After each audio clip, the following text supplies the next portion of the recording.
오늘 본문 말씀인 요한복음 15장도 여전히 십자가를 앞에 두고 있는 상황에서 예수님께서 제자들에게 전하신 진리를 기록하고 있는데, 이 15장에서는 아주 간단한 비유를 들어서 전해 주셨습니다. 1절을 보겠습니다. 나는 참 포도나무요 내 아버지는 농부라 했죠. 그러니까 예수님이 참 포도나무 되시고, 그러면 이제 하나님은 농부가 되신다는 거죠. 그러면은 예수님을 따르는 제자들은 뭐가 되겠습니까? 그 포도나무에 붙어있는 가지라는 거예요. 그래서 2절에 무릇 내게 붙어있는 열매를 맺지 아니하는 가지는 그랬죠. 이 가지가 예수님의 제자를 말하는 겁니다. 가지는 아버지께서 그것을 제거해 버리시고 무릇 열매를 맺는 가지는 더 열매를 맺게 하려 하여 그것을 깨끗하게 하시느니라 그랬죠.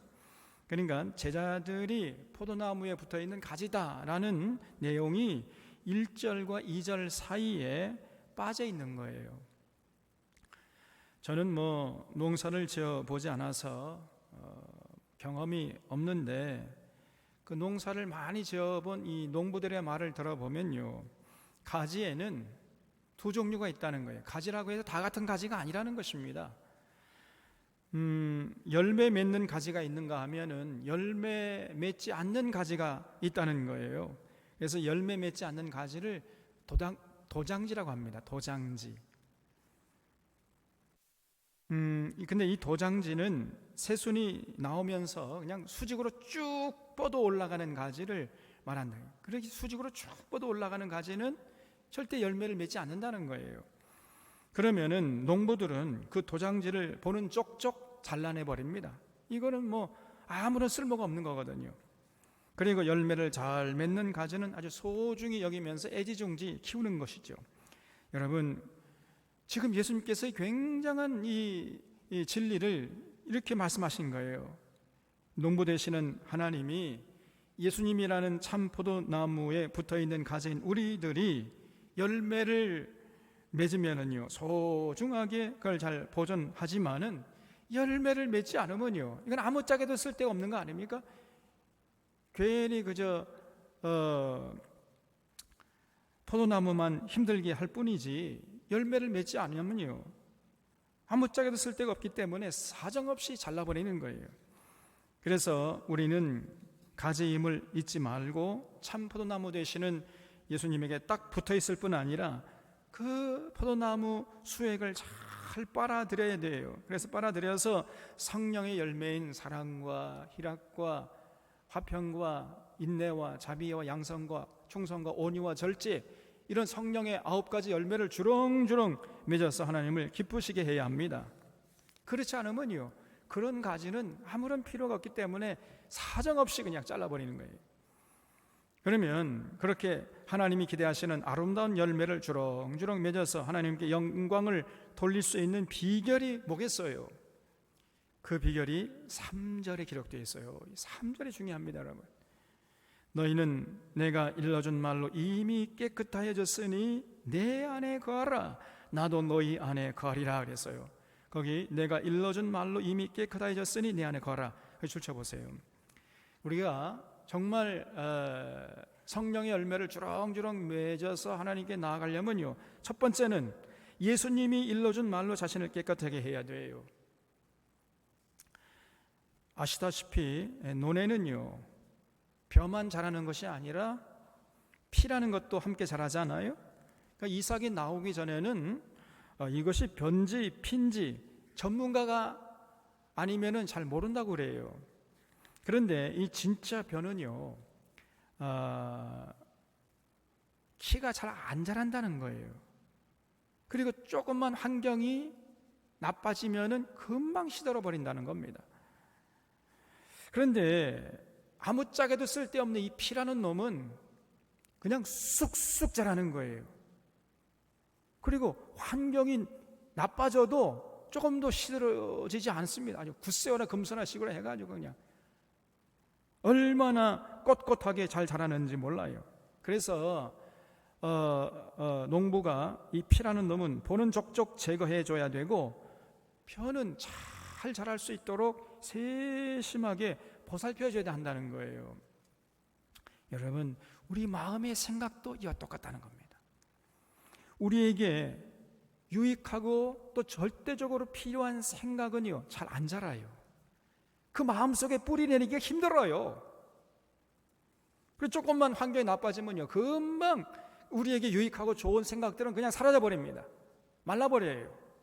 그러나 우리에게 해로운 생각들, 아무짝에도 쓸데없는 그런 사악한 생각들, 나쁜 생각들, 좋지 못한 생각들, 이런 것들은요, 잘 자라요. 뿌리를 잘 내려요. 또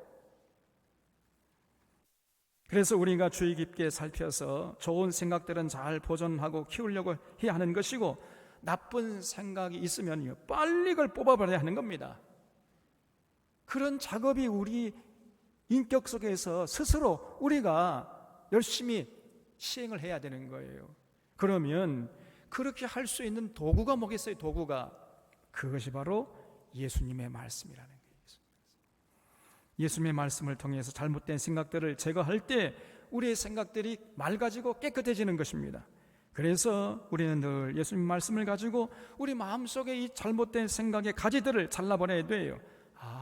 그러면 내가 이렇게 생각했는데 이 생각들이 예수님의 말씀에 비춰보니까 잘못된 것이구나.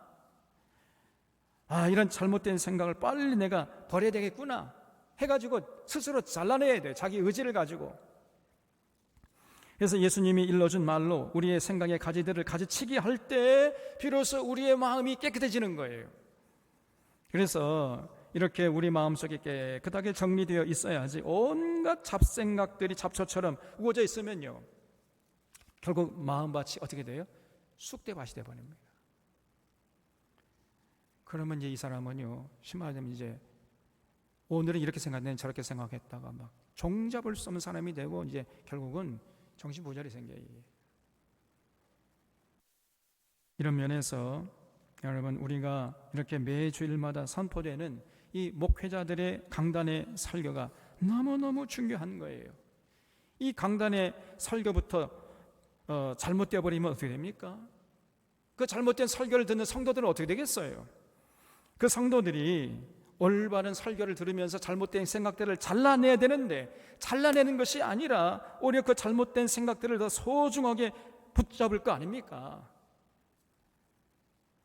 교회에 와가지고 설교를 들으면서 잘못된 생각들을 제거하고 잘라봐야 되는데 더 그 잘못된 생각들을 소중히 붙잡고 그것들을 더 깊게 뿌리내리고 강화시킨다면은 이것처럼 불행한 일이 없을 거예요.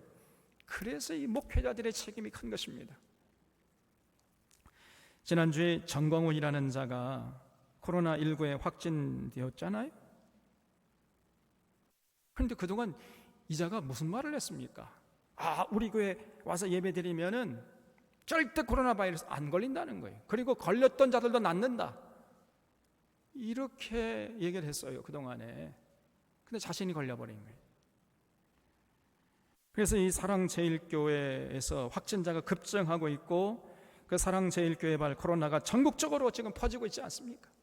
그러는 바람에 또다시 이제 서민 경제가 휘청거리고 있어요. 서민들이 지금요, 죽을 맛이에요, 지금이요, 지금. 수많은 국민들이 지금 불안에 떨고 있습니다. 참, 이 전광훈의 말에 수많은 사람들이 지금 열광하고 있는데 제가 볼 때는 하나도 주워 들을 말이 없어요.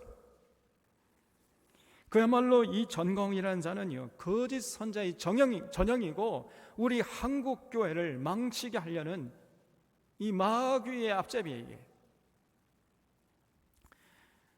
그의 말을 듣고 그 말을 마음에 새기게 되면요, 우리의 마음속에 이 생각들이, 잘못된 생각들이 제거되는 것이 아니라 잘못된 생각들이 더욱 강화되어 버립니다. 그래서 확신범이 되어 버려요. 그래서 악한 열매를 맺게 되는 것입니다. 여러분, 이 전광훈이 그동안 어떤 짓을 했습니까? 국민들이 투표를 통해서 정상적으로 세운 정통성 있는 대통령을 향해서 서슴없이 너라고 그래, 너. 그래서 그로부터 이게 잘못된 거 아닙니까? 그러면은 그 문재인이라는 사람을 대통령으로 세운 이 국민들을 모욕하는 거 아닙니까? 우리를 모욕하고 있는 거예요. 그리고 문재인 대통령을 간첩이라고 서슴없이 말합니다. 문재인, 야, 이 나라가 너 것이야. 너 빨리 내려와. 이게 이 정상적인 사람입니까, 이 사람이? 문재인이 자꾸 이 나라를 공산화시킨다고 해요. 아무런 근거 없습니다. 도저히 제정신을 갖고서는 할 수 없는 말을 그냥 막 폭포수 쏟아놓고 있어요. 왜냐면요, 그 속에 귀신 들어있습니다, 여러분. 저게 제정신을 하는 얘기가 아니에요, 저게. 쉽게 말하면 저 미친놈입니다, 저게. 그런데 이런 미치광이를 그 수많은 목사들과 장로들이 환호하고 그를 앞세워가지고 자기들의 이익을 지금 추구하려고 하는 것입니다. 문제는 지금 이 한국교회 안에 정광훈 같은 자들이 너무나 많다는 게, 목사 장로들 중에. 오늘날 한국교회가 어쩌다가 이 지경이 되었는지 참으로 통탄스러운 노릇입니다. 지금 문재인 정부는요, 여러분, 국민이 정상적인 선거를 통해서 세운 정통성을 확보하고 있는 정부 아닙니까? 그리고 한반도의 평화를 위해서 지금 노력하고 있잖아요. 그 어디로 튈지 모르는 저 북한을 어떻게든지 간에 다독거려 가지고 이 한반도 땅에 평화를 정착시키려고 그렇게 애를 쓰고 있지 않습니까? 우리는 평화롭게 지내기를 원한다는 신호를 지금 북한에게 일관되게 보내고 있지 않아요? 그래서 평화 공전, 평화 교류하다가 평화 통일의 길로 가는 한반도를 만들려고 그렇게 애를 쓰고 있는 것입니다, 지금. 이런 이 문재인 정부의 방향은요, 성경의 가르침과 정확하게 일치하는 거예요. 더불어 살라는 구약의 수많은 선지자들의 가르침과 정확하게 일치하고, 또 하나님 사랑하고 이웃을 사랑하는 예수님의 가르침과도 정확하게 일치하고 있는 것입니다. 그리고요, 이렇게 해서 결국은 이 한반도 땅에 남과 북이 평화롭게 공존하고 평화 교류하게 되면은요, 평화 통일이 되지 않아도 그저 종전선언하고 평화 조약 체결하고 평화 공전, 평화 교류만 되어도 우리 대한민국은요, 경제적으로 굉장한 상승세를 타는 거예요. 쉽게 말하면 국운이 상승되는 것입니다. 그러면요, 이 지구상인 어떤 나라도 감히 이 대한민국을 넘볼 수 없는 나라가 되는 거예요. 국운이 상승하게 되는 겁니다. 그리고 반면에 미국의 한반도의 리더십은 줄어들 것이고, 일본은 이렇게 우리가 부강하게 되는 이런 모습을 보면서 배가 아파서 죽을 지경이에요, 지금이요. 그래서 지금 미국이 이런 종전선언 반대하고 평화 협정 그 반대하고 있는 것입니다. 일본은 적극적으로 반대하고 있는 거죠. 그래서 사실 이 정상적인 교회라면은 문재인 정부를 잘한다고 하면서 더 적극적으로 평화 공전, 평화 통일을 위해서 힘쓰라고 격려해도 부족할 판이에요.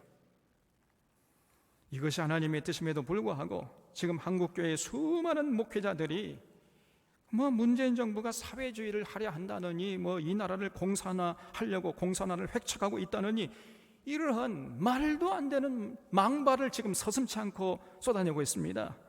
그러면서 국민들을 불안케 하고 이 정부의 나아갈 방향을 지금 막아서고 있는 거예요. 그것이 잘 안 먹히니까 이들이 이 정광훈 이를 이 꼭두각시로 내세워가지고 잘한다 그러면 자꾸 뒤에서 부추기는 거예요. 그러면서 현 정부를 공격하라고 내세우고 있습니다. 사실은 이 정광훈이라는 자는 한국교회하고 이 미통당하고 이 땅의 적폐 세력들의 꼭두각시에 불과한 자예요. 저 사람이 잘한다 하니까 자기가 뭐나 된 것처럼 착각하면서 저렇게 칼춤을 치고 있는 것입니다. 이런 망나니를 꼭두각시로 내세워서 자기 기득권을 지키려고 하는 오늘날의 한국교회 이 목사 장로들, 이 자들이 진실로 오늘 이 코로나 사태의 주범들이, 이들이 하나님의 뜻을 왜곡하고 온 국민들을 죽음의 늪으로 끌고 가고 있는 무서운 범죄를 지금 저지르고 있는 것입니다. 이런 죄악을 철저하게 회개하지 않으면 저들은 지옥의 아랫목을 벗어나지 못할 것입니다. 여러분, 그래서요, 우리가 누구의 말을 귀담아 들으려고 하는가? 이것이 너무나 중요한 거예요. 우리의 생각이 어디에다가 뿌리를 두고 어디에서 수액을 받아 먹고 있느냐, 이것이 너무나 중요한 것입니다. 그래서 누구의 말을 귀담아 듣고 우리의 마음속에 생각들을 정리하고 있는가, 우리가 스스로 돌아봐야 돼. 우리는 진실로 예수님의 그 순결하고 건강한 말씀을 올바로 듣고 우리의 생각의 가지들을 잘 정리하는 이런 자들이 되어야 할 것입니다. 그러할 때 비로소 우리가 깨끗해지는 거예요. 우리 샤론교회는 정말 진실로 목사도 건강하고 교우들도 건강할 수 있기를 바랍니다. 리더십도 건강하고 팔로우십도 건강한 교회가 될 수 있기를 바랍니다. 주님 다시 오실 때까지 교회 강단에서 우리의 영혼을 맑게 하는 영혼의 생수가 흘러넘치고 우리의 영혼을 살찌게 하는 생명의 양식이 흘러넘쳐서 우리의 마음의 생각과 영과 혼과 몸이 우리 예수 그리스도 강림하실 때까지 건강하게 보존될 수 있기를 주님의 이름으로 부탁드립니다. 여러분, 그러할 때 하나님이 기뻐하시는 아름다운 열매를 주렁주렁 맺게 되는 거예요.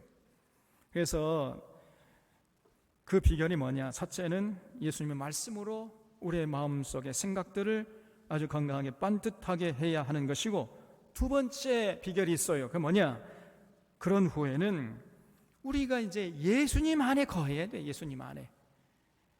너희는 내가 일러준 말로 이미 깨끗해졌으니 내 안에 거하라. 이 말씀이 너무나 중요한 것입니다. 자, 그러면 우리가 예수님 안에 거한다는 것이 무엇이겠어요? 그건 다른 것이 아니고 예수님의 말씀에 순종한다는 거예요. 우리 삶의 현장에 나아가서 우리의 삶의 현장에서 날마다 이익이 충돌하는 그 삶의 현장에서 어떠한 희생도 각오하고 예수님의 말씀을 붙잡고 예수님 말씀에 절대적으로 순종한다는 것을 의미하는 것입니다. 여러분, 예수님 말씀에 순종하는 것이 예수님 안에 거하는 것이고, 그러면 우리가 예수님에게 붙어 있게 되는 거예요. 그러면 그런 사람들은 시냇가에 심겨진 나무가 시절을 따라 아름다운 열매를 주렁주렁 맺게 되는 것처럼 아름다운 성령의 열매를 주렁주렁 맺게 되는 거예요. 그리고 그런 사람들을 하나님이 귀하게 여기시는 것입니다. 그래서 4절에 내 안에 거하라, 나도 너희 안에 거하리라. 가지가 포도나무에 붙어있지 아니하면 스스로 열매를 맺을 수 없음 같이 너희도 내 안에 있지 아니하면 그러하리라 그러죠. 예수님 안에 있는 것이 곧 예수님께 붙어있는 것이고, 이렇게 예수님께 붙어있을 때 비로소 우리가 열매를 많이 맺을 수 있게 된다는 거예요. 여러분, 논리가 아주 정교하잖아요. 빈틈이 없습니다. 예수님의 말씀에. 또 5절에 그래서 나는 포도나무에 너희는 가지라, 그가 내 안에 내가 그 안에 거하면 사람이 열매를 많이 맺나니 나를 떠나서는 너희가 아무것도 할 수 없습니다. 그래서요, 여러분, 이 5절 말씀은 우리가 그냥 뼛속에 새겨야 돼요. 이건 진리 중에 진리입니다. 여러분, 언제나 우리가 잊지 말아야 할 것이 뭐겠어요? 예수님이 참 포도나무 되시고 우리는 거기에 붙어있는 가지임을 잊지 말아야 돼요. 그러니까 가지가 할 일은 다른 것이 아니고 예수님께 어떻게 하든지 붙어 있어야 돼요. 그 예수님 안에 거해야 하는 것입니다. 그러면 자연스럽게 하나님이 기뻐하시는 열매를 주렁주렁 맺게 되는 거지요. 만일 우리가 예수님께 붙어있지 않고 예수님 안에 거하지 않으면 우리는 절대로 하나님이 기뻐하시는 열매를 맺을 수가 없어요. 그러면 하나님께 기쁨을 돌려드리지 못하고 영광을 올려드리지 못하고 그뿐 아니라 하나님에게 제거함을 당하는 겁니다. 그래서 여기 너희가 아무것도 할 수 없다 이렇게 예수님 말씀했는데, 이 말은 우리들이 어떤 사업도 할 수 없고 어떤 계획도 세울 수 없다는 말이 아니고 하나님께 그 어떤 기쁨이나 영광을 돌릴 수 없다는 거예요. 우리가 예수님 안에 있을 때 비로소 가능한 것이지, 예수님 밖에 있으면은, 예수님께 붙어있지 않고 예수님 밖에 있으면은 그러면요 어떤 일도 할 수가 없어요. 하나님 기쁘게 할 수 있는 어떤 일도 할 수 없는 것입니다. 그래서 우리가 예수님의 말씀을 통해서 우리의 생각들을 가지치게 하고 예수님의 진리의 말씀에 순종하는 삶을 살게 될 때만이 비로소 우리가 하나님을 기쁘시게 하고 영광을 돌릴 수 있는 것입니다. 그래서 진실로 예수님께 붙어있고 예수님 안에 거하려고 몸부림치고 발버둥치는 모습이 우리에게 있어야 돼요. 다시 말해서 늘 하나님의 말씀을 통전적으로 이해하고 깨달으려고 하고 깨달은 바대로 성실하게 실천하면서 살려고 하는 이런 자세를 절대로 잃지 말아야 하는 것입니다. 이런 성도들이 건강한 성도예요. 만약에 그렇지 않은 자들이 어떻게 됩니까? 6절에 사람이 내 안에 거하지 아니하면 가지처럼 밖에 버려져 마르나니 사람들이 그것을 모아다가 불에 던져 사르느니라 그랬지요. 얼마나 이 두렵고 떨리는 말씀인지 알 수가 없어요. 여러분, 이 예수님의 말씀을 절대로 우리가 경홀히 여기서는 안 돼요. 한 귀로 듣고 한 귀로 흘리면 안 됩니다. 지금 한국교회 문제가 뭡니까? 예수님 안에 거하지 않은 자들이 너무나 많아요. 예배 열심히 드리고 기도도 많이 해요. 헌금도 많이 바쳐요. 그런데 예수님 안에 거하지 않습니다. 그런 자들이 너무나 많아요. 신앙생활 한답시고 하는 사람들은 많은데 전혀 예수님 안에 거하지 않는 것입니다. 그저 자기 감정에 휘둘리거나 아니면은 잘못된 이념과 사상에 빠져서 생각하고 판단하고 행동하는 거예요. 그러면서 자신이 예수님께 붙어 있다고, 예수님 안에 있다고 이렇게 생각하는 겁니다. 이것처럼 큰 착각이 없는 것이에요. 여러분, 이 전광훈하고 그를 옹호하는 목사 장로들이 많아요. 지금 한국교회 안에. 근데 그런 사람들은 아무리 입으로 예수님 사랑한다고 떠버린다 할지라도 전혀 예수님과 상관없는 사람들입니다. 저 사람들은요, 예수님 안에 있는 자들이 아니에요.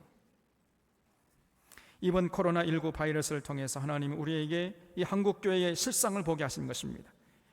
그래서 3월에는 신천지 이단이 얼마나 사악한 집단인지 드러내더니 이번에는요, 그런 신천지에게 휘둘리고 있는 한국교회의 기초가 얼마나 허약한지, 오늘 한국교회가 얼마나 썩었고 병들었고 예수님 안에 있지 않고 예수님에게서 얼마나 멀어져 있는지를 분명하게 드러내게 하셨어요.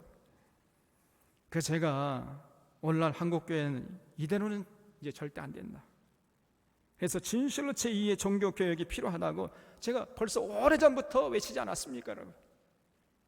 이제 이 한국교회 이제 이거는 이대로는 안 돼요. 이제 분명히 드러났습니다. 이제. 그럼에도 불구하고 자기들이 예수님에게 얼마나 멀어져 있는지, 예수님 밖에 거하면서 지금 자신들이 예수님을 얼마나 분노케 하는지조차 모르고 있는 자들이 오늘날 한국교회 안에 이 목사 정들 가운데 많아요. 우리 동기들 가운데서 많더라고 보니까. 기가 막힙니다.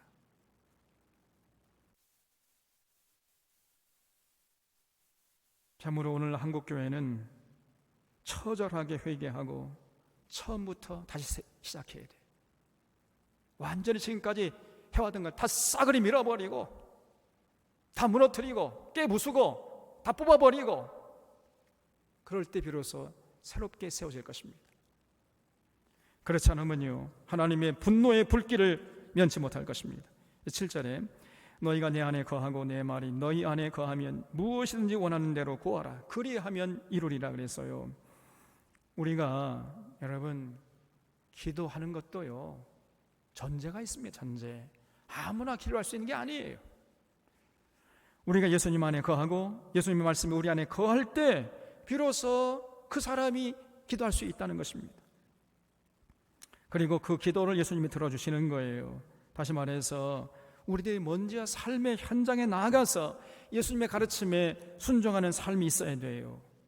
그런 다음에 기도하는 것이 순서인 것입니다. 이런 자들이 기도할 때 자기 욕심, 자기 계획 이뤄달라고 떼쓰겠어요? 절대로 그렇지 않을 것입니다. 언제나 하나님의 이름이 거룩히 여김을 받게 되도록, 하나님 나라가 이 땅에 임하고 하나님의 뜻이 이 땅에 이루어지도록 거기에 관심을 갖고 기도하지 않겠습니까? 그런 자의 기도를 하나님이, 예수님이 들어준다고 약속한 것이지 뭐 자기 생각, 자기 욕심을 이뤄달라고 떼쓰는 기도를 이뤄준다는 말씀이 아니에요. 오해하면 안 됩니다. 그래서 기도가 삶이 되고 기도한 대로 살아가는 삶 자체가 위대한 기도임을 우리 사랑하는 사랑의 교우들은 잊지 마시기를 바랍니다. 우리 사랑하는 교우들은 너희가 내 안에 거하고 내 말이 너희 안에 거할 때 그때 무엇인지 구하라. 여러분, 이 예수님의 말씀을 올바로 이해할 수 있기를 바랍니다. 여러분, 8절에 너희가 열매를 많이 맺으면 내 아버지께서 영광을 받으실 것이요 너희는 내 제자가 되리라. 아버지께서 나를 사랑하신 것 같이 나도 너희를 사랑하였으니 나의 사랑 안에 거하라. 내가 아버지의 계명을 지켜 그의 사랑 안에 거하는 것 같이 너희도 내 계명을 지키면 내 사랑 안에 거하리라. 그래서요, 여기 예수님 사랑 안에 거한다는 말은요, 예수님 우리들이 예배당 안에 거한다는 말이 아닙니다. 이 말은 우리의 삶의 현장에서 예수님께서 가르쳐 주신 계명을 지킨다는 것을 의미하는 거예요. 지금 예수님이 이걸 분명하게 가르쳐 주신 겁니다. 예수님의 계명을 삶의 현장에서 지키는 것이 예수님의 사랑 안에 거하는 것이에요. 이렇게 하면요, 자연스럽게 열매를 많이 맺어서 하나님께 영광을 돌리게 될 것입니다. 그래서 반드시 우리는 예수님의 계명을 마음판에 새기고 우리 삶의 현장에서 실천해야 돼요. 그러면 여러분, 그 예수님의 계명이 뭐겠습니까? 뭐죠? 내가 너희를 사랑한 것처럼 너희도 서로 사랑하라. 그거 아니에요? 그러니까 얼마만큼 우리가 서로 사랑했느냐에 따라서 우리가 얼마만큼 예수님을 사랑했느냐가 결정된다는 것입니다. 서로 사랑하는 것 중요한 거예요. 다시 말하면 교회와 성도는요, 반드시 내 개인의 유익보다도 오히려 이웃의 유익, 공동체의 유익을 더 먼저 생각하고 행동해야 한다는 겁니다. 여러분, 우리에게요 1년 365일이라는 시간이 주어졌는데 그 365일 동안 우리가 과연 하나님을 사랑하고 이웃을 사랑했는지, 그 기간 동안에 내가 무엇을 했는지, 이웃을 사랑해서 구체적으로 내가 무엇을 어떻게 했는지를 돌아봐야 돼요. 1년 365일 동안에 하나님과 이웃을 위해서, 공동체를 위해서 내가 과연 무엇을 했는가? 여러분, 돌아보시길 바랍니다. 왜냐하면 하나님이 우리를 평가하실 때 이런 차원에서 평가하시는 거예요. 우리가 얼마나 예배를 열심히 드리고 자주 드렸는가, 얼마 새벽기도 많이 했는가, 산기도 다니고 금식기도 많이 했는가, 이거로 평가하시는 것이 아니고 우리가 얼마나 이 예수님 계명을 삶의 현장에서 지켰느냐, 이런 차원에서 우리를 평가하신다는 것을 잊지 마시기를 바랍니다. 여러분, 그래서 이걸 잘 지키는 자에게는 상을 주시고 지키지 않는 자에게는 벌을 주시고 제거해버리는 거예요. 우리가 이 세상의 삶을 마치면은요, 우리는 반드시 1년 365일, 80년, 90년, 한평생 동안, 그 많은 세월 동안에 과연 무엇을 하면서 살았느냐, 하나님 앞에서 평가받게 될 것입니다. 이런 우리의 삶은 여러분, 하나님의 컴퓨터에 낱낱이 기록되어 있어요. 천국에 가면 우리가 어떻게 살았는지, 얼마나 하나님을 사랑하고 이웃을 사랑했는지, 아니면 얼마나 거짓 이 선지자, 거짓 사입에 휘둘려서 이념이나 사상에 휘둘려 살았는지, 기복신앙이나 신비주의에 휘둘려 살았는지, 얼마나 욕심을 부렸는지, 얼마나 거짓과 술수로 사람들을 속였는지 하나도 빠짐없이 다 드러나게 될 거예요. 하나님은 속일 수가 없습니다, 여러분. 그래서 11절에 내가 이것을 너희에게 이름은 내 기쁨이 너희 안에 있어 너희 기쁨을 충만하게 하려 함이라. 내 계명은 곧 내가 너희를 사랑한 것 같이 너희도 서로 사랑하라 하는 이것이니라. 그랬어요. 이제 결론이 나왔지요.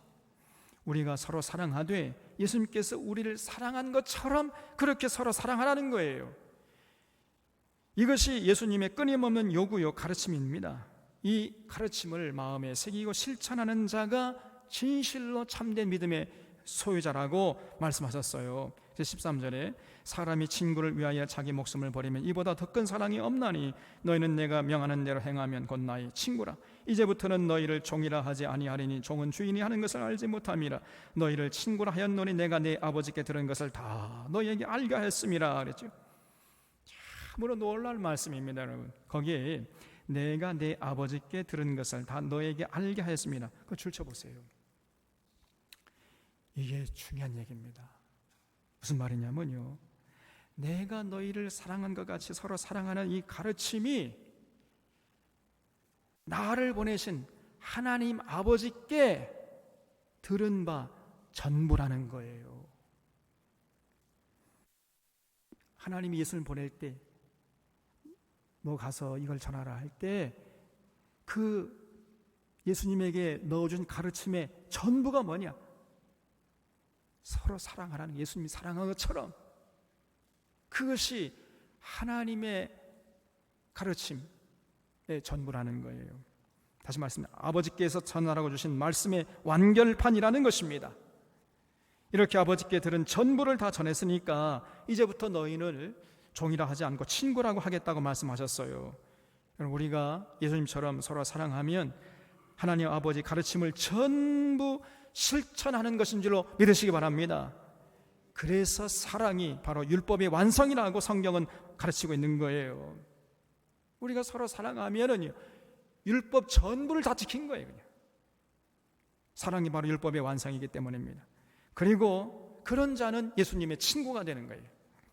그래서 찬송가 있잖아요. 죄짐 맡은 우리 구주 어찌 좋은 친구인지. 예수님이 어찌 좋은 친구가 되시는지 알 수가 없어요. 이런 체험을 하는 자는 누구냐? 예수님의 세 계명을 마음속에 새기고 삶의 현장에 실천하는 자예요. 예수님이 무서운 통치자가 아니고 우리의 다정한 친구가 되는데, 그렇게 예수님처럼 좋은 친구가 세상에 다시 없다는 것입니다. 어찌 좋은 친구인지. 여러분, 이런 고백을 날마다 하면서 살고 있습니까? 그러니 우리가 서로 사랑하는 것이 얼마나 중요합니까? 포도나무 되시는 예수님께 붙어 있는 것이 되는 것이고, 예수님의 사랑 안에 거하는 비결이 뭐냐? 바로 예수님의 가르침의 완결판인 서로 사랑하면서 살아가는 거예요. 그러면 여러분, 우리가 과연 삶의 현장에서 서로 사랑하면서 사는 것이 구체적으로 어떻게 살아가는 것이겠어요? 사람마다 다 다르지요. 대통령과 장차관들, 국회의원들은 권력을 남용하지 않고 오히려 국민을 섬기려는 모습을 갖추는 것, 이것이 서로 사랑하는 것이에요. 또 판사나 검찰들은 뇌물 받지 않고 공정하게 수사하고 재판하는 것입니다. 또 사업가는 거짓 저울과 거짓 추를 사용하지 않고 정직하게 성실하게 사업하는 거예요. 목회자는 하나님의 말씀을 가감없이 바르게 빠르게 전해서 하나님의 심정을 알게 하고 진리를 올바로 선포하는 것입니다. 이런 자들이 결국은요, 삶의 현장에서 서로 사랑하는 예수님의 계명을 실천하는 자들인 줄로 믿으시기 바랍니다. 이렇게 자신의 삶의 현장에서 자신의 맡은 일들을 올바로 정직하게 성실하게 감당하는 것이 진실로 서로 사랑하는 거예요. 그리고 나아가서 이제 나라와 나라가 전쟁하지 않고 서로 칼부림하지 않고 서로 평화롭게 살아가도록 비둘기파가 되고 항상 평화를 만들어내는 자로 살아가려고 하는 것입니다. 우리 믿는 자들이 이렇게 살아갈 때 비로소 교회가 참 포도나무이신 예수님에게 붙어있는 가지가 되는 것이고 예수님 사랑 안에 거하는 교회가 될 것입니다. 그리고 그러할 때 비로소 성령 열매를 주렁주렁 맺을 뿐 아니라 하늘로부터 오신 생명의 떡이시고 그리스도 메시아 되시는 예수님이라는 소중한 친구를 얻게 될 거예요. 16절 보겠습니다. 너희가 나를 택한 것이 아니요 내가 너희를 택하여 세웠나니 이는 너희로 가서 열매를 맺게 하고 또 너희 열매가 항상 있게 하여 내 이름으로 아버지께 무엇을 구하든지 다 받게 하려 함이라 그랬어요. 보통 교우들은 내가 여러 종교 중에 기독교를 택했다 이렇게 생각하는데 예수님은 그렇게 말씀하지 않으시고 네가 나를 선택한 것이 아니라 내가 너를 선택한 것이다 이렇게 말씀하셨어요. 하나님께서 우리를 선택하셨기 때문에 우리가 하나님 앞에 나와서 예배할 수 있게 된 것입니다.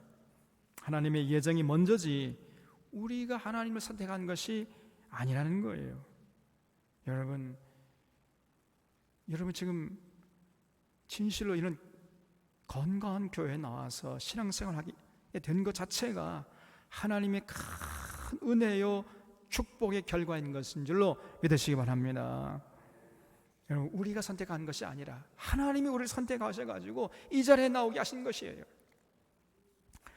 이런 면에서요, 우리 모두는 그저 감사함으로 하나님께 나아갈 수밖에 없는 것입니다. 17절에 내가 이것을 너희에게 명하면 너희로 서로 사랑하게 하려 함이라 그랬죠. 또다시 반복해서 강조하고 있어요. 그래서 이 구절도 일종의 신명기입니다. 신신당부하고 있다는 뜻에서 신명기예요. 여러분, 그만큼 서로 사랑하는 것이 신앙의 핵심이라는 것을 잊지 말아야 돼요. 우리들이 서로 사랑할 때 모든 것이 여러분 이해가 되잖아요. 사랑하면요 모든 것이 용서가 돼요. 그러니 갈등이 없고 관계가 좋아질 수밖에 없는 것입니다. 또 그러니까 이제 죄를 안 짓게 되는 거죠. 여러분, 이웃을 사랑하면서 이웃집의 것을 도둑질 사는 사람이 있습니까? 없어요. 진실로 이웃을 사랑한다면 절대로 이웃집의 것들을 도둑질하지 않을 거잖아요. 또 이웃을 사랑한다고 하면서 사기치는 사람 없는 것입니다. 이웃을 사랑하면서 권력을 남용하는 자가 없는 거예요. 이웃을 사랑하면서 부동산 투기하는 자들이 있을 수가 없어요. 여러분, 권력 남용하고 개발 정보 빼돌려가지고 그냥 막 부동산 투기하고 집을 몇 채씩 굴려가면서 자기 이익을 추구하는 자들이 어떻게 이웃을 사랑한다고 할 수가 있습니까? 여러분, 아무리 입으로 이웃을 사랑한다고 그거는 거짓말, 새빨간 거짓말입니다. 그럴 수가 없어요. 그래서 여러분, 이웃을 사랑하는 것이 이렇게 중요한 거예요. 이웃을 사랑하는 것이 진실로 우리 삶에서 실천적으로 실천이 되면은 우리가 하나님 앞에서 아름답게 살아가고 하나님께 영광을 돌리는 자가 될 줄로 믿으시기 바랍니다만, 그래서 예수님이 이렇게 서로 사랑하라고 강조하는 거예요. 18절에 세상이 너희를 미워하면 너희보다 먼저 나를 미워한 줄 알라 그랬죠. 여러분, 이 말씀도요 우리가 마음속에 새겨야 돼요. 여러분, 이렇게 예수님이 언제나 서로 사랑하라고 하시니까 세상 사람들이요 예수님이 미워 죽을 지경에 지금이요 그냥. 왜냐? 예수님의 가르침을 듣고 있느라면요 자신들은 서로 사랑하지 않잖아요. 자기 이익을 위해서 수단 방법 가리지 않고 뭐 서로 거짓말하고 사기치고 뭐 도둑질하고 서로 싸우고 죽이고 그러면서 자기 것을 지키려고 하지 않습니까? 또 끌어 모으려고 혈안되어 있지 않아요? 그러니까 이런 악한 자기들의 삶이 고스란히 드러나니까 예수님의 가르침을 듣고서는 도저히 견딜 수가 없는 거예요. 그래서 예수님을 미워하는 것입니다, 세상이. 그리고 예수님의 가르침대로 서로 사랑하며 살려고 하는 예수님 믿는 제자들도 미워하는 거예요. 그래서 세상이 너희를 미워하면 너희보다 먼저 나를 미워한 줄 알라, 이렇게 예수님이 말씀하셨어요. 쉽게 말하면 세상이 교회를 미워하는 것은요 아무런 근거가 없다는 거예요. 예수님의 말씀의 핵심은. 근데 오늘 한국 교회와는 이게 조금 상황이 틀려요. 세상이 교회를 미워하는 데는요 지금 근거가 있습니다. 목사인 제가 봐도 이렇게 코로나19 바이러스의 진원지가 교회라는 사실이 드러나는 판인데 어찌 세상이 교회에게 원망을 쏟아붓지 않겠습니까? 이미 10개라도 지금 한국교회는 할 말이 없어요. 우리가 할 말이 없습니다. 사실 우리들이 항변할 수 있지요. 여러분, 이 정광이라는 자는 여기 목사도 아닙니다. 네? 이 정광이라는 자가 어느 신학교를 나눴어요 도대체가? 누구에게 안수받은 거예요? 우리 통합식이라면요 저거는 발 붙일 수가 없어요. 저거는요 저 망나니, 개 망나니 아닙니까?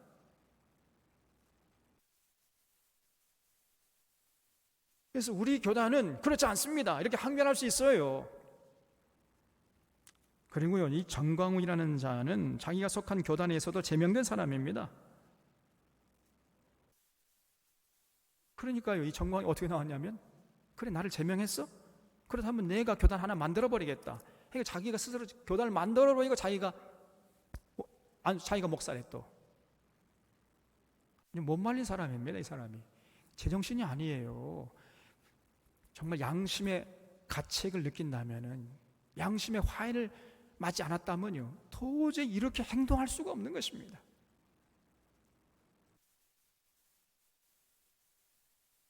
근데 이런 거짓된 자에게 사람들이 열광하고, 오늘 한국교회 수많은 목사 장로들이 이런 정광이를 부추기고 있어요.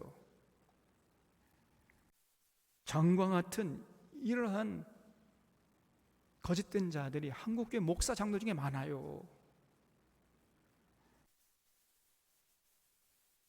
그래서 이 정광훈 교회 나오면 코로나 바이러스도 안 걸리고, 걸려도 낫는다는 이 거짓말에 속아가지고 수많은 어리석은 성도들이 거기에 참여했다가 코로나에 걸리고 전국적으로 지금 퍼뜨리고 있어가지고 교회를 욕먹이고 있는 것입니다.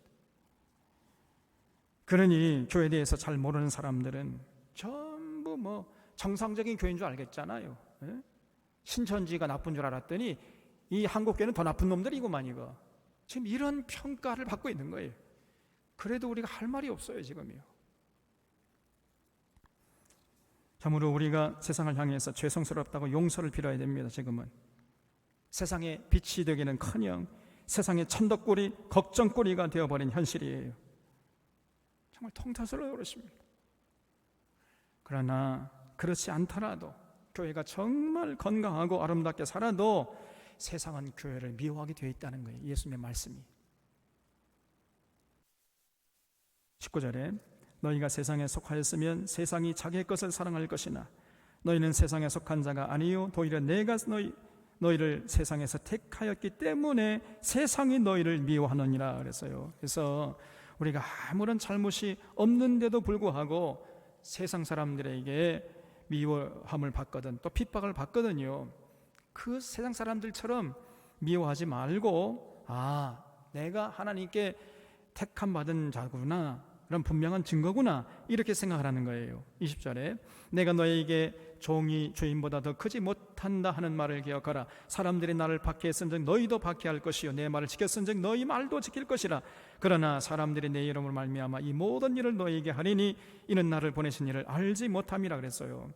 거기 나를 박해하였은즉 너희도 박해할 것이요. 줄쳐보세요. 여러분, 예수님 박해했는데 예수님 제자들을 박해하지 않겠습니까? 예수님 박해했으니까 제자들은요 당연히 박해하겠지요. 그런 얘기입니다. 지금 예수님을 미워하는 자는 반드시 하나님 아버지를 미워하고 예수님을 사랑하고 따르는 그 제자들을 미워하게 되어 있는 거예요.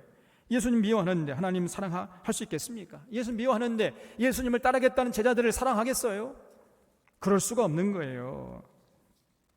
예수님 미워하는 사람들은요 하나님을 당연히 미워하는 것이고 당연히 예수님 제자들도 미워하는 것입니다. 왜냐하면요 자기들은 서로 사랑하지 않는데 예수님 제자들은 서로 사랑하려고 하잖아요. 그러니까 자기들의 치부가 드러나는 것이죠. 그러니까 예수님을 미워하고 예수님의 가르침을 생명처럼 여기고 실천하려고 하는 제자들도 미워하는 것입니다. 22절에 내가 와서 그들에게 말하지 아니하였더라면 죄가 없었으려니와 지금은 그 죄를 핑계할 수 없느니라. 나를 미워하는 자는 또 내 아버지를 미워하느니라. 내가 아무도 못한 일을 그들 중에서 하지 아니하였더라면 그들에게 죄가 없었으려니와 지금은 그들이 나와 내 아버지를 보았고 또 미워하였도다 그랬지요. 예수님이 그렇게 헌신의 힘을 다해서 하늘의 진리를 전해줬잖아요. 그리고 하나님만이 하실 수 있는 그런 수많은 이적과 표적을 행하지 않았습니까? 오병이어의 기적을 일으키고 말씀 한마디로 광풍을 잠잠케 하고 나면서부터 안전뱅이를 고쳐주시고 심지어 죽은 나사로까지 살려줬잖아요. 그런데 당시 바리새인들과 서기관들은요 그러면 그럴수록 더욱 예수님을 미워하고 증오했습니다. 만약에 예수님이 하늘의 진리를 전해주시지 않고 굉장한 이적과 표적을 행하지 않았더라면 그들이 예수님을 미워하지 않았을 것이라는 거예요. 그러면 이제 그들에게 죄가 없어질 것인데 예수님이 하늘의 진리를 전해주시고 굉장한 표적을 보여주면 줄수록 저들은 더 미워하니까 그들의 죄는 씻을 수가 없다는 겁니다. 25절에 그러나 이는 그들의 율법에 기록된 바 그들이 이유 없이 나를 미워했다는 말을 응하게 하려 함이라 그랬어요. 그러니까 이 말은 이미 구약성경에 기록되어 있다는 겁니다. 예수님을 미워할 것이다 하는 그 말은요 어디에 기록되어 있느냐 하면은 시편 35편 19절에 부당하게 나의 원수된 자가 나로 말미암아 기뻐하지 못하게 하시 까닭 없이 나를 미워하는 자들이 서로 눈짓하지 못하게 하소서 그랬어요. 까닭 없이 나를 미워하는 자들이란 그 구절이 이미 기록되어 있어요. 시편에. 또 시편 69편 4절에 보면 까닭없이 나를 미워하는 자가 나의 머리털보다 많다, 이렇게 기록하고 있습니다. 그러니까 이런 구약 성경에 기록된 말씀이 지금 예수님의 삶을 통해서 현실이 되고 있다는 것입니다. 그래서 사람들에게 까닭없이 미움을 받거나 왕따를 당하거나 할 때에는 슬퍼하거나 노여하지 말고 그것을 당연한 것으로 여기라고 그랬어요. 아니, 예수님 핍박했는데 나를 사랑하는 너희들 핍박하지 않겠느냐? 너희들 당연히 핍박해. 그러니까 그걸 당연한 것으로 여겨라. 여러분, 우리가요, 이 땅에서 정말 진실로 예수님 사랑하고 예수님 가르침대로 살아가려고 하면요, 세상이 우리를 미워하게 돼 있어요. 그때 조금도 슬퍼하거나 노여하시지 않기를 바랍니다. 잘 참아내야 돼. 그럼 우리가 천국에 가서 승리하게 될 것입니다. 26절에 내가 아버지께로부터 너에게 보낼 보혜사 곧 아버지께로부터 나오시는 진리의 성령이 오실 때 그가 나를 증언하실 것이요 너희도 처음부터 나와 함께 있었으므로 증언하느니라 그랬지요. 다음 주에는요, 바로 이 보혜사 성령님에 대해서 자세히 말씀을 드리려고 하는데, 오늘날 이 한국교회가 이 성령님에 대해서 오해가 너무나 많아요. 여러분, 성령님이 우리에게 오셔가지고 무슨 일을 하느냐 하면은 예수님을 증언하는 일을 한다는 거예요. 예수님의 말씀입니다, 지금. 그래서 참 포도나무 되시는 예수님께 붙어있게 하고 예수님 사랑 안에 거하도록 우리를 도와주시는 분이, 그분이 바로 성령님이시라는 거예요. 그래서 예수님의 가르침대로 서로 사랑하면서 살게 해가지고 우리의 삶을 정말 복되게 하고 거룩한 열매를 맺게 하고 착하게 아름답게 진실하고 경건하게 정직하고 성실하게 살아가도록 우리를 도와주시는 분, 그래서 보혜사, 돕는 성령님이세요. 보혜사 성령님. 그래서 여러분, 이 세상 살아갈 때 언제나 예수님이 참 포도나무 되시고 우리가 가지인 것을 절대로 잊지 말아야 됩니다. 예수님에게 붙어 있어야 되는 것이고 예수님 안에 거해야 돼요. 다시 말해서 예수님 말씀을 잘 듣고 실천하고 순종하는 자세를 우리는 결코 잃지 말아야 됩니다. 그럴 때만이 우리가 이 험한 세상을 이겨나갈 수가 있고 참 평안과 기쁨과 자유함을 만끽하면서 살 수 있고, 그리고 하나님이 기뻐하시는 성령의 아름다운 열매를 주렁주렁 맺는 자가 될 수 있는 것입니다. 오늘 이 예수님의 가르침을 우리 사랑하는 사랑의 교우들은 언제나 잊지 말고 예수님께 붙어있는 삶, 예수님 안에 거하는 자들이 다 되시기를 바랍니다. 기도하겠습니다.